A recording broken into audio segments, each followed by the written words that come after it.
Hey everybody, Chris Petri. Thanks for coming by. We're doing some beautiful watercolor paintings. We're going to actually create a beautiful seascape scene today. We're going to do a beach scene with ocean waves coming in, crashing into the beach. We have some beautiful weeds and grasses and things on the sand dunes over here on the left-hand side. We have some beautiful white clouds here with some seagulls in the sky. We have a really great, dark, nice, colorful horizon line for our ocean here in the distant ocean, for a really beautiful, nice space division in our painting. Lots of colors in our waves here. We used all kinds of interesting colors: greens, purples, blues, a little bit of siennas and yellow ochres and olive greens. Lots of beautiful colors, mixtures in here. So let's get started in just a second. We'll cover everything from A to Z, all of the layout, the pencil sketch, the space divisions, how we're going to lay out this painting. We're working from a photograph on our phone, so you'll see the phone photograph that we're going to use that we have right on our phone. We'll have it right up here on the right-hand side so you can watch along as we work from that photograph that we have from the internet, and we'll have a great time doing it. So we'll get started in just 2 seconds. All right, hey, we just saw the finished painting, and we're going to get started here. We'll kind of just describe the process we're going to use to create this gorgeous seascape scene here, this beach scene. We have some the beautiful sandy beach here. We have waves crashing in. We have the distant ocean and horizon line of the distant ocean. We have some beautiful clouds and sky washes up here. And we have some, in the very, very foreground, we have a little bit of a sand dune with some grasses and weeds and things like this along the ocean coastal areas here. So this is just a beautiful painting to create. It's a lot of fun. It's not really too technically challenging. These are fun paintings that any watercolor artist, whether you're just starting out or you've been painting for a couple months or so, or maybe a year, you can tackle this type of painting and really have a fun time with it, enjoy it. And actually, I'm sure you'll be able to create a painting you might be able to just frame, put on the wall, give it as a gift, whatever it is you like to do with your artwork. But I'm sure you're going to actually have some really good success with this. So let's get started, and we'll kind of go through what we're going to do to create this painting, the steps we're going to take. So the first thing we're going to do, of course, we saw the finished painting just a second ago. The first thing we'll do is we'll just kind of, where are we going to put that horizon line where the ocean, the distant ocean is? And from this photograph here, and I would say we're going to make it about a little bit above halfway on the paper. So we could take our paper, and even if we wanted to, I'm using a, let's see what our paper is here today. We're using Fabriano paper, and again, I have all my art supplies in the description box below. So if you ever need to know what I'm using as far as paper, paints, brushes, pencils, pens, anything like that, you just check the description box below. Sometimes you have to click the word more for more information below in the video here, but you'll find everything right below.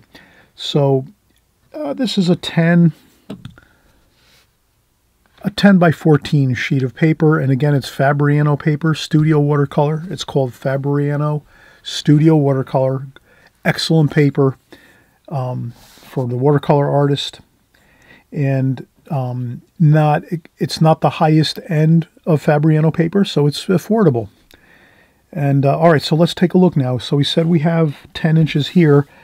It's 5 inches would be halfway from 0 to 10. 5 is halfway. We were saying it's a little bit above halfway. Maybe let's call it 3.5 inches from the top down. So if we measure 3.5 inches down from the top of our paper, that's going to give us about a 2/3 or 3/4 of the way up from the bottom.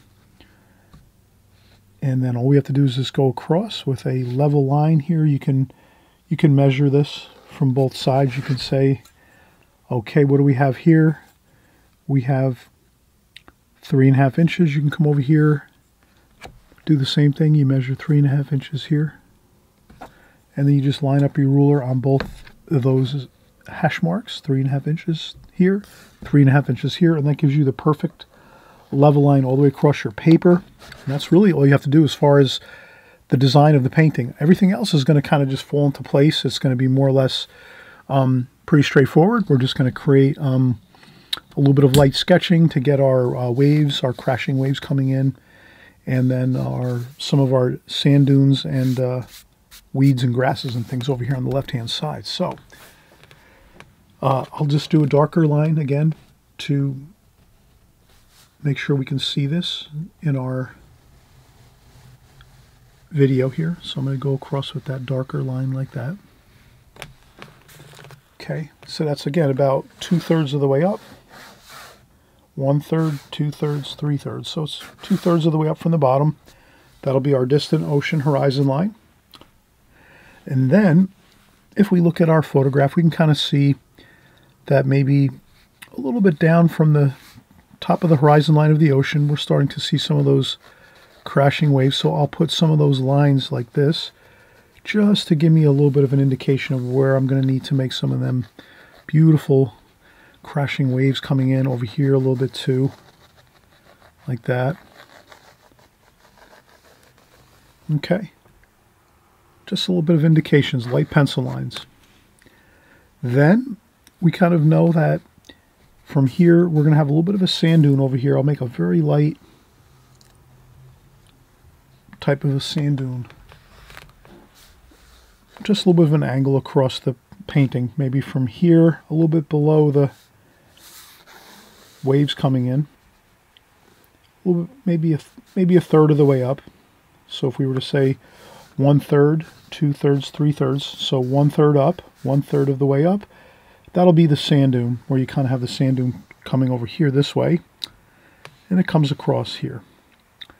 And then we're going to just kind of take a couple light pencil lines just to make sure that we know that we're going to have some of these weeds going high up in the picture, like this, just like the photograph we're working from here. Okay. And then there might be some wind, so we're going to have some wind like this here with some of the other weeds, like that.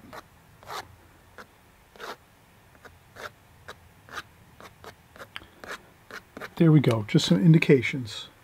We'll work these weeds and these grasses in with our finer brushes as we finish up the painting. That'll be the last thing we're going to do, is the weeds and the grasses. The first thing we're going to do is the sky wash, the ocean, and the sand. So, okay, we have a good amount of preliminary work done. We've laid out our basic design of our painting. That's really, does this make sense? As you're starting out your painting, you're just really, it's nothing too, stressful or anything like that. You're just, when you first start your painting, you're just going to want to get some of these like waypoints or these hash marks just to kind of get an idea of where you're going to want to set things up on your paper. So we said we wanted to definitely get that horizon line of the ocean, which is that distant ocean line that goes all the way across the painting, at about 1/3 of the way down from the top, or 2/3 of the way up from the bottom. And we made that dark pencil line here so we can all see that. We're kind of sticking with the same game plan that we have in this photograph that we're seeing here. Then from that point, really, we just wanted to kind of notate with a little bit of light pencil lines where these crashing waves are coming in along the beach here. And then once we have that, and you could tell it's not a really wide amount of area where these waves are coming in, the surf coming in. It's kind of in a more of a, kind of a tighter band of information that we have here with these waves coming in, and the waves kind of spilling over in the mist and the crashing of the waves here. That's really just about a couple inches maybe. So if we measured it, we might say that it's maybe 1.5 inches, about 2 inches. So 2 inches below that horizon line is where the very, very end of the waves coming in stops. So you can imagine you have 2 inches of waves coming in and crashing in, and then from there the beach starts, and then that goes the rest of the way. So that's kind of a simple kind of a thing too. You can have that little bit of a note for yourself. 2 inches is about the width of the top of the ocean horizon line, all the way in the far distance of the photograph, and then 2 inches down from there is where about the waves coming in ends, and then you have the rest is beach here. Okay, so that'll give you a good basic design for this painting, and that's all you really have to worry about. And then from there, we already did a little bit of sketching here, and we said that the sand dune over here and these weeds and grasses and things, that's about 1/3 of the way up it starts. So that sand dune starts about 1/3 of the way up here, and then it just kind of trails down on an angle like so, like that. So I just did the same thing. I went up 1/3, and I just made that line across like that to make that little bit of a sand dune. It's not going to be a really major feature in the painting. It's just going to be a little bit of something that we'll see in the painting that kind of gives us the indication that there is a little bit of a hill, a little bit of a sand dune over here on the left-hand side where these grasses are and these weeds and things like that. Okay, and that's really it. And then you could, if you wanted to, you could add a little bit of cloud shapes up here. You could just make a couple cloud shapes and lift up your phone and move it over here and just kind of look at it and say, okay, well, there's some really interesting cloud shapes up here. And you can go with a simpler sky. I might do that. I might just go with a simpler sky. I'm not going to get very detailed with my sky like this photograph is, but you could sort of get more interested in making more of a complex sky. I think I'm not really going to do that, but I will just note on my paper in the sky here some of the cloud shapes like this, and then I think that's about it. I think we have everything pretty good. This painting we are going to do alla prima, which means we're going to paint it all at one time. We're not going to really do a glazing where we're going to do a whole wash across the whole paper. We're going to just basically start in one place, maybe the ocean, and then work from the ocean and the crashing waves, and then we'll do some sand. Maybe we'll do the sky next. We'll kind of work it out as we go. But my main goal now is let's get the painting started. We have our photograph up here.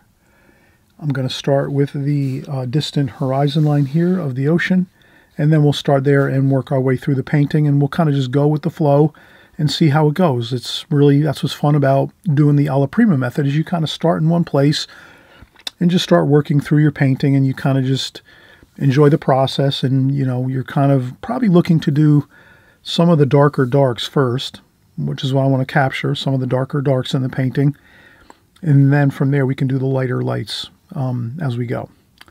All right, so I'm going to take a quick break. Again, if it's your first time here, thanks so much for coming by. You're at the right place at the right time. Everything here we're doing is watercolor for the most part. We do have a couple of oil painting videos once in a while, but our main focus here is watercolor painting for the watercolor artist, whether you're just starting out, whether you're a beginner, you're an intermediate artist, you've been painting maybe a couple years or so, or maybe you're just a grizzled pro, you've been 10, 20 years working at watercolors. It's all good. We're all working together, working on our skills.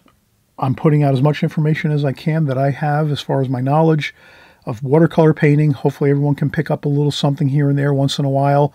Maybe if you're newer, you're going to pick up a lot of things because you really maybe don't have a lot of knowledge with watercolors. So that's when it's really important when you're first starting out in watercolor. You want to pick up as much knowledge as possible.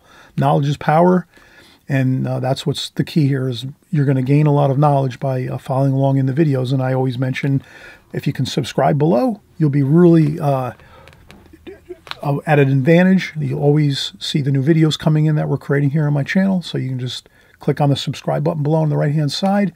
You'll be all set up. Next videos that are coming in the next coming weeks and months, you're going to get a little bit of an alert from YouTube just saying that we've created a new video, so you can watch the video, work along with this if you want, or if you just want to watch along and get the information, that's fine too. Or maybe you just like to watch the videos.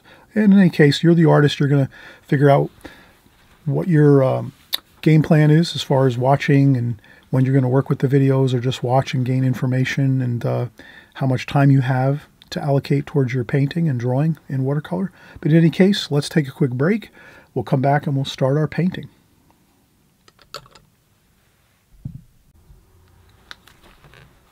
Okay, let's get started. We're going to do the distant horizon line of the ocean right now. I'm going to make that a little bit of a darker wash.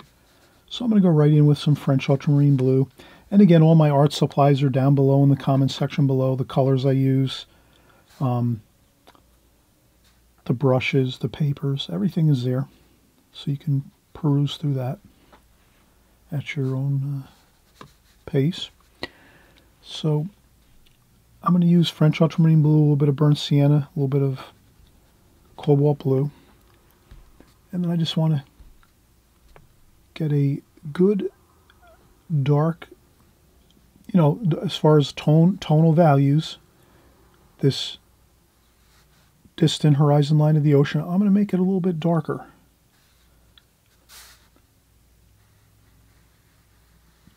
And I might change up a little bit of the color as I go.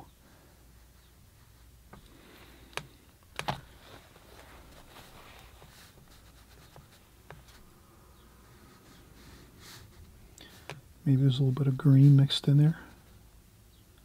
Sap green or viridian green. So you can see I'm just doing that very, very fine line there for the ocean, the distant horizon line of the ocean, like that.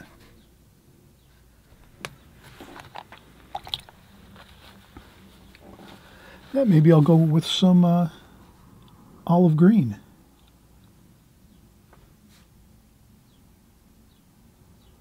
And sort of mingle and mix that together and just kind of go across here. See how that looks.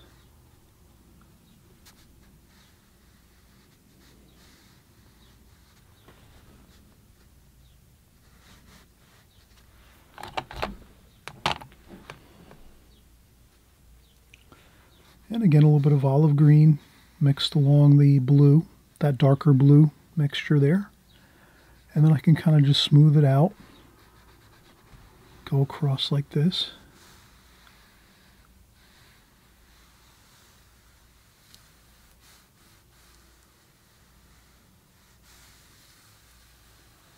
Like that. And again, we're using Fabriano paper, which is a rough paper. It's extra white, so it's Fabriano Studio Watercolor. And when you just the paper I have here that I'm using is in the description box below, so you'll be able to look that up. You might have to click on the word more to see more information, and then you'll see the description box below in the video, and you'll see that it's in there, the paper that I'm using. And then what I'll do is I'll just take some viridian green too, and I'll start to let the paper do some work for me and help me to add some sparkle to the ocean. A little bit of that white paper sparkling like it's the light sparkling on the ocean, like that.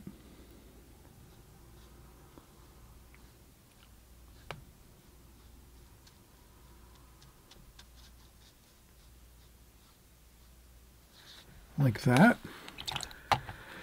And then also too, we're going to do some darker paint underneath the waves here that we're going to see some.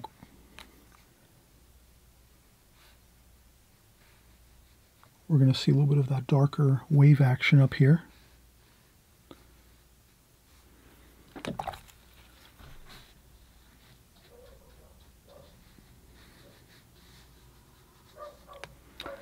And then underneath those waves, we're going to make a little bit of a darker green. So let's use some more sap green, a little bit of the blue and sap green, and a little bit of the burnt sienna too.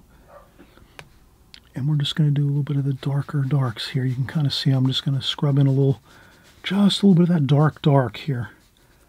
Maybe we'll add a little more burnt sienna to that, and a little more dark blue, like the French ultramarine blue, a little bit of sap green too. So we're going to kind of get a little bit of a darker wash under there, under the white paper. And that's where we want to leave that white paper, that space of the white paper above this darker wash we're doing here. Maybe over here, we'll blend this out a little bit. Maybe we don't want it that dark. So let's blend this out a little bit like this, like that. Sometimes we want to mellow out an area over here like this.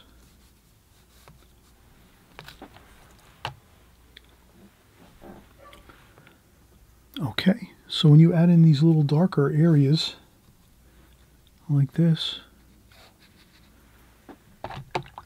that gives us the feeling of the ocean waves crashing in. And then I can rinse off my brush, dry off a little bit of water, and then get a little cerulean blue maybe over here. We'll put a little cerulean blue over here. I'll try to do a little bit of cerulean blue, just mix some in there. into the mix of the water, so it's not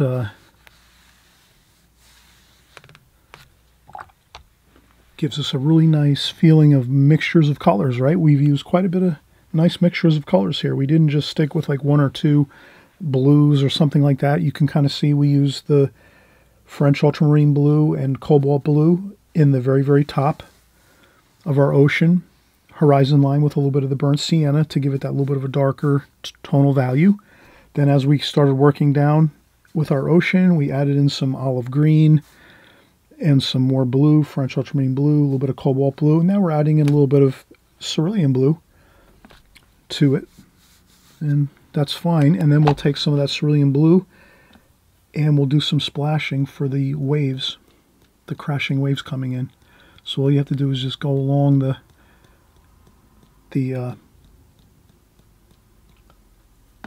paper where the waves are coming in and just do some splashing. Just get some speckles of paint on there for like speckles of waves crashing in and foam and mist coming up like that, and then that's pretty much gives us the good feeling of that happening there. And then we can do a little more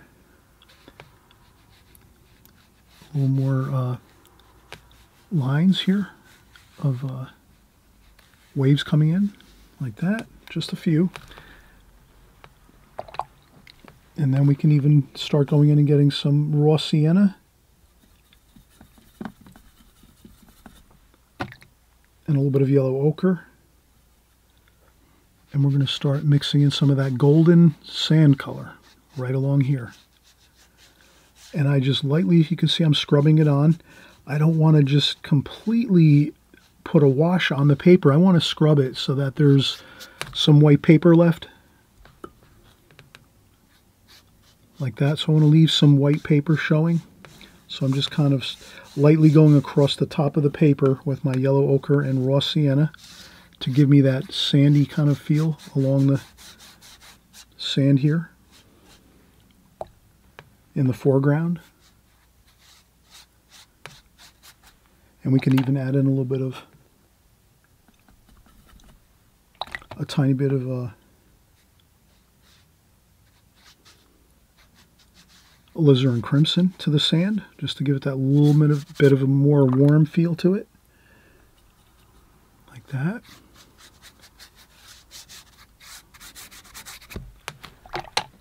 Okay, and that is really looking good. We have plenty of texture. We can even go in and get some more texture.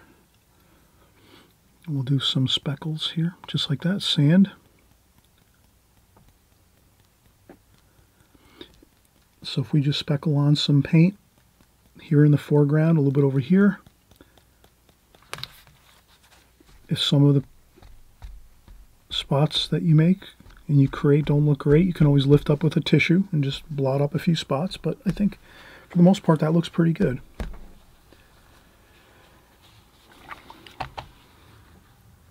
Okay, so now we have a really good solid start here to the painting. We've got the ocean in, the distant horizon line, the ocean waves crashing in. We have the sand. You know, you can add some more blue here if you want to the water in the foreground here a little bit.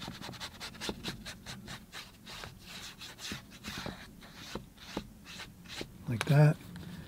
You can blot up a little bit like that with a tissue to kind of create some mist.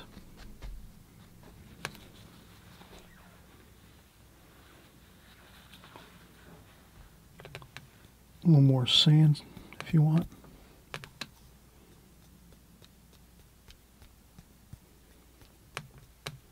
Okay, and that should be good. All right, so let's let this start to dry a little bit, our first bit of washes here, and then we'll continue on. We're going to create maybe some clouds next, and we'll move this down to the bottom of the painting, our photograph, and then we'll start painting in our sky. And we're not going to go with something too complicated with the sky. I think we'll keep the sky a little more simple, just because we want to sort of get this painting moving along, enjoy the process. You know, you can always take a little bit more time if you want to make more of maybe some interesting cloud shapes and things like that. But I don't think I'm going to get too fancy with the sky. I tend to think that skies look better a little bit less complicated, and that seems to always work for me. But you're the artist. You'll kind of experiment with your clouds and your skies and your paintings and see how things work out. But in any case, let's take a quick break. And when we come back again, we'll start working on the sky washes up here. And we'll move once this dries down here a little more, we'll move our phone down here to the bottom so you can still see the sky. And we'll put the phone down here. And then we'll work on the washes up on top here. Okay, all right, we'll be right back. All right, let's get started. Again, let's get working on the sky. So let's move our iPhone down here. And then we're going to take our same brush. I think we'll use this. Maybe we'll actually upsize our brush a little bit.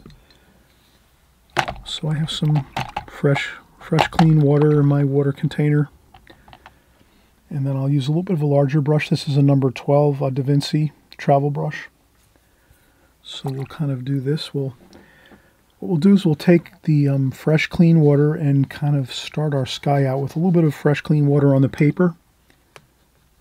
So we'll put a little bit of fresh clean water up there on the paper. Not flooding it too much, just put a little bit of light water on there just to kind of get things started. A little bit of moisture on the paper. And then what I like to do is also really important, if you can, take a little bit of a damp brush, not too much water, just a damp brush. You can even take a little bit of water off your brush on a tissue, and you just want to make a light line of a damp brush along just above the ocean horizon line. So you don't want to touch the paint. You want to leave about a little small bit of white paper in between your damp brush stroke here and your ocean horizon line. And what that does is when we're doing the sky and the water starts flowing down the paper, it won't flow into the ocean. So it'll stay separated from your ocean wash. And then you can just kind of blend them together at your will. Does that make sense? You'd rather have the control of letting the sky washes flow down and stop before they start going into the ocean that you just created. And then you can gently kind of blend them together at your will when you want to. Maybe you might want to wait a few minutes after you're done with your sky wash and then gently blend in. Let's say, does that make sense? It's more of a better plan to kind of keep that water from flowing down into your ocean area. So all you have to do is just go over the top of your ocean horizon line and leave a little space between that brush stroke I'm doing and that dark paint that we put in there, which was the French ultramarine blue, cobalt blue, a little bit of burnt sienna. And I think that is going to be a big help for us. Let's see how it works out.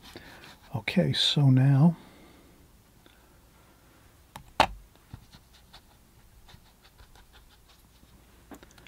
I'll mix some sky wash, cerulean blue.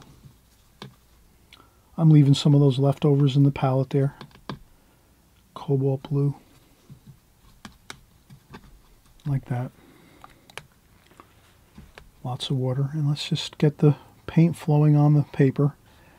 And that's the advantage when you put that water onto your paper first. Then you can kind of see how that really looks good. It starts to flow around and look like watercolors.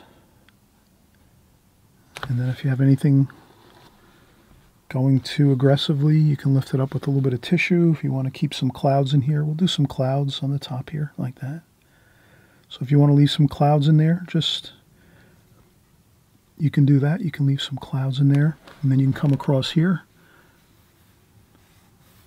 You can kind of see how it's a little bit darker there. You can add some purple maybe. I'll add a little purple up there, a little purple here, maybe a little bit of purple in the water just to tie everything together.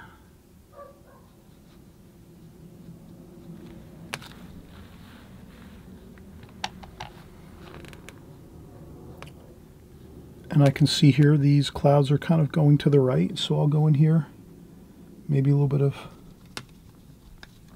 raw sienna there too, a little bit of color to the clouds like this.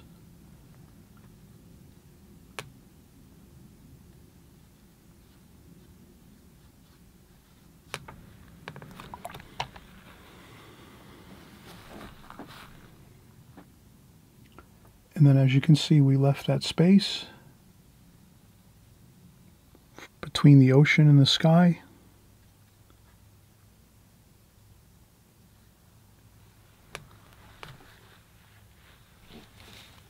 You could take some tissue, blot up a little bit of paint if you want to kind of make some cloud, misty cloud shapes like that.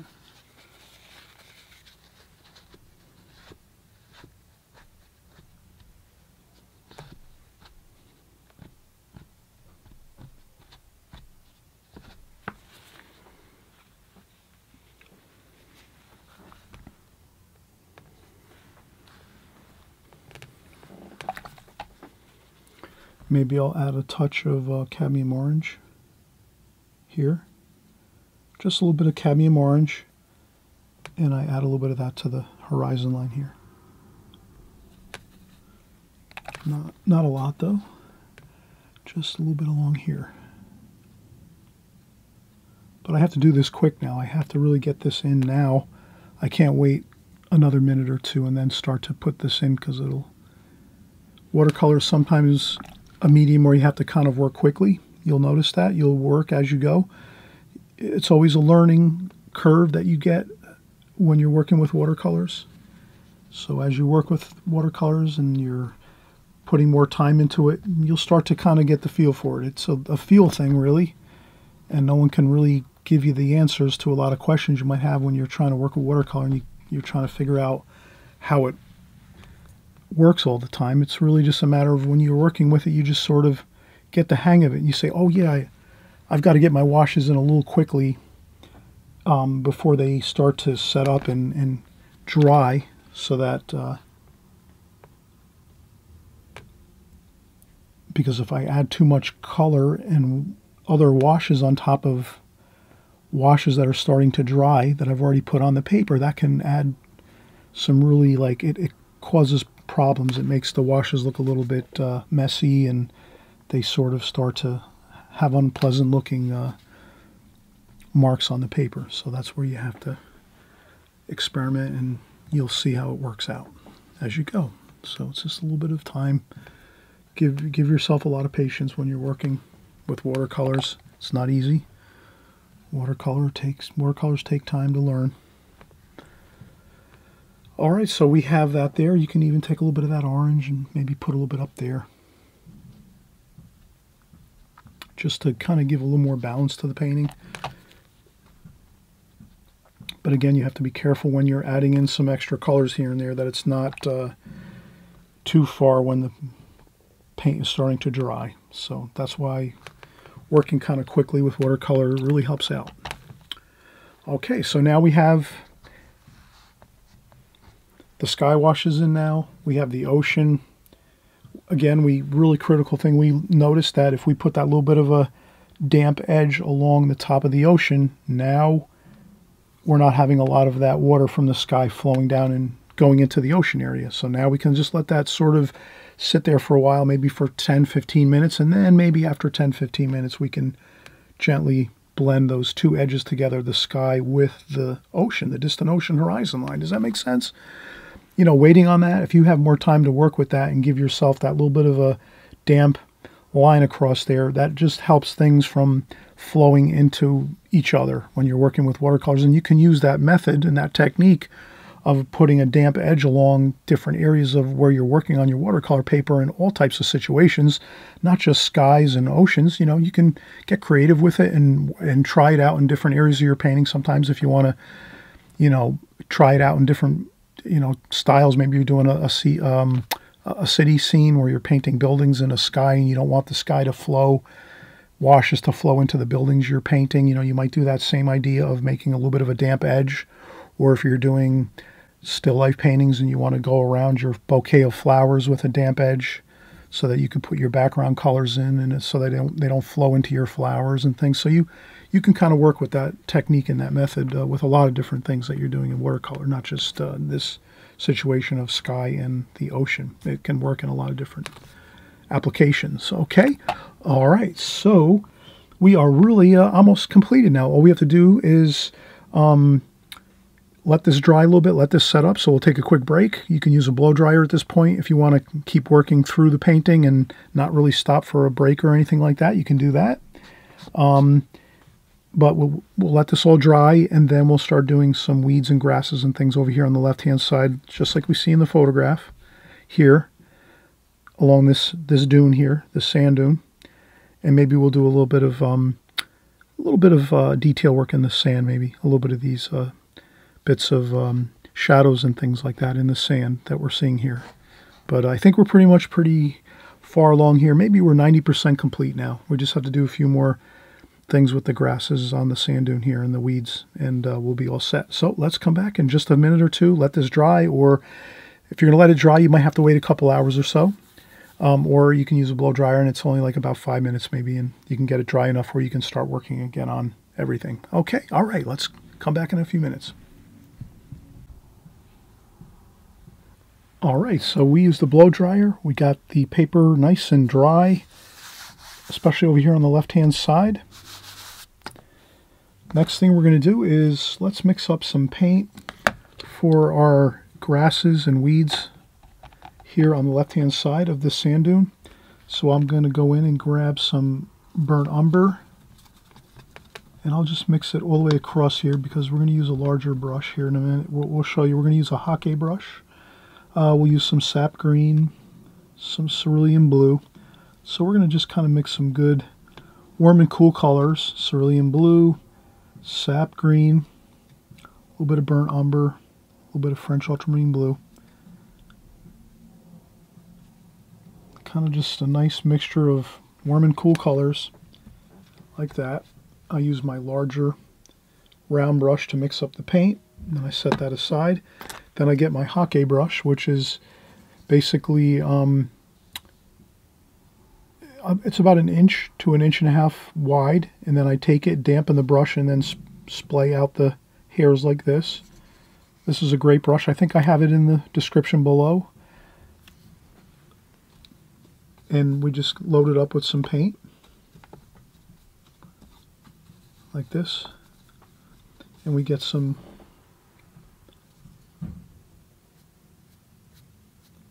and what's great about this is you get some beautiful, like literally hundreds and hundreds of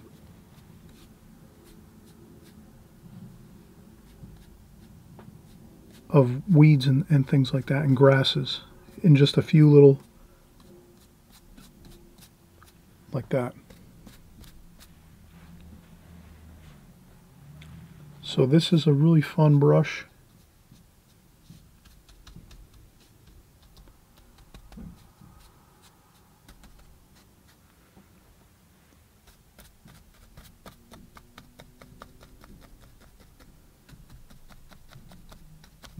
You can create literally tons of details like this very quickly. And then you can go in and even get some burnt sienna and some burnt umber and some French ultramarine blue, just to give a little more of a darker. There might be some shadowy kind of like this. So you do a couple of the darker darks like that, just to give some darker bits of weeds and things like that, and grasses. And that should be fine. And then once we do that, then we can go and we can get a needlepoint brush like this. A needlepoint brush works fantastic. We get some, I have that again in the description box below. I believe I have that there too. sap green, a little bit of burnt umber, a little bit of French ultramarine blue. And then we take and we just go up like this. And we have some really tall bits of grasses and weeds and things like this.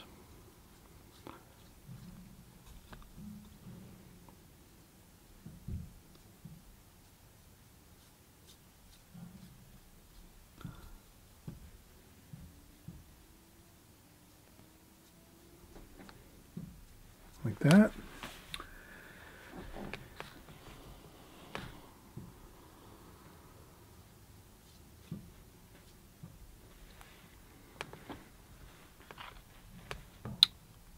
Sap green, burnt sienna.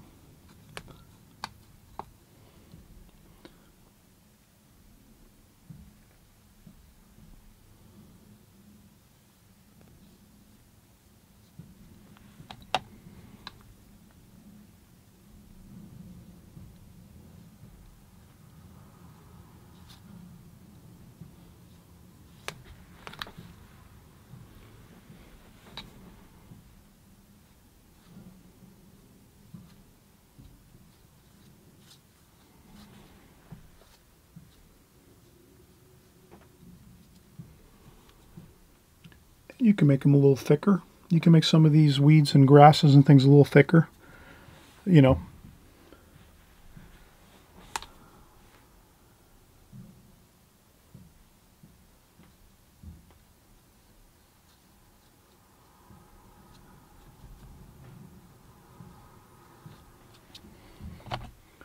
You can go in and grab some extra paint and do some splashing on there, just to add a little bit of interest into the bits of specks of paint.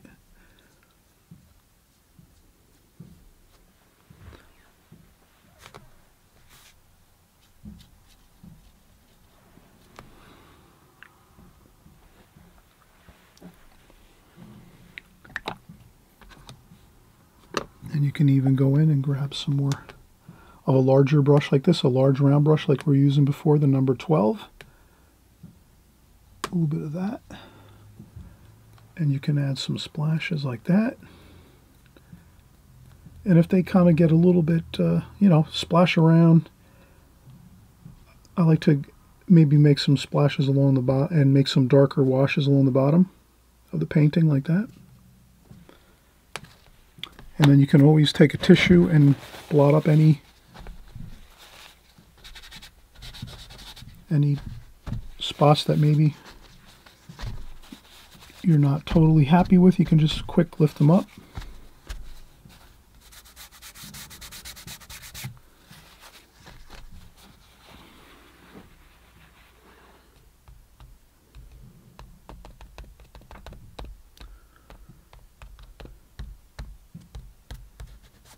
Like that.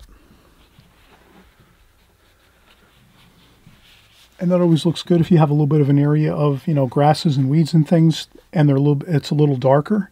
It kind of feels like it's a weight that kind of weights the painting down, so it kind of feels like it's like a nice anchor for the painting to kind of like feel like it's sitting on a table or something like that, like it has some weight to it. So that's kind of nice to have that little bit of the dark over here. And again, I think everything else looks good. I don't think we need to really do anything else, so we definitely captured all the weeds and the grasses along the dune over here.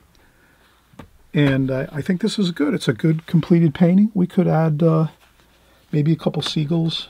Let's do that. Let's add a couple of seagulls here. So I'll add some darker darks like that. Some blue. Kind of a grayish blue and burnt sienna. I dry off a little bit of the paint with the tissue, and then we can make a couple of seagulls here.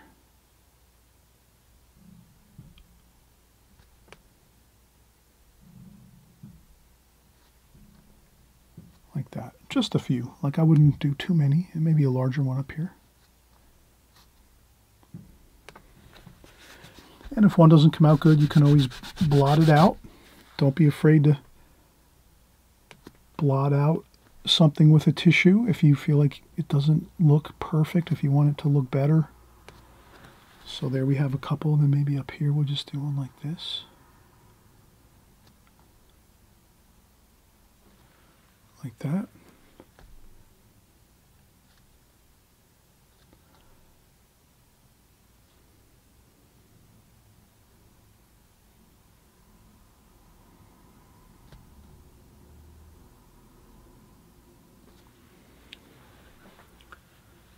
That can look really good, adding a little bit of a couple seagulls in the picture here.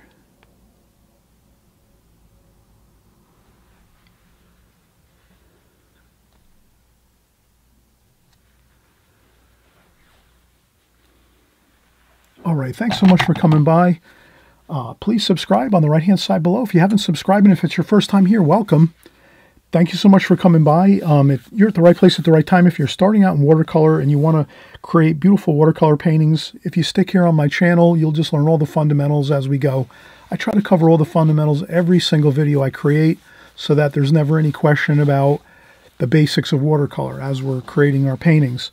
So in this painting, you did notice that we covered everything from the beginning, the sketch, how to lay out our painting, working from a photograph, how we're going to set up everything, where's the horizon line going to be for our ocean, the sky wash, how much are we going to make of beach, how much are we going to allocate as far as our ocean waves coming in, our crashing ocean waves coming in. So we covered the whole bit of details on designing our painting first with our pencil sketch, and then we've covered all the colors we've used in our washes and how we went about creating our washes in our painting.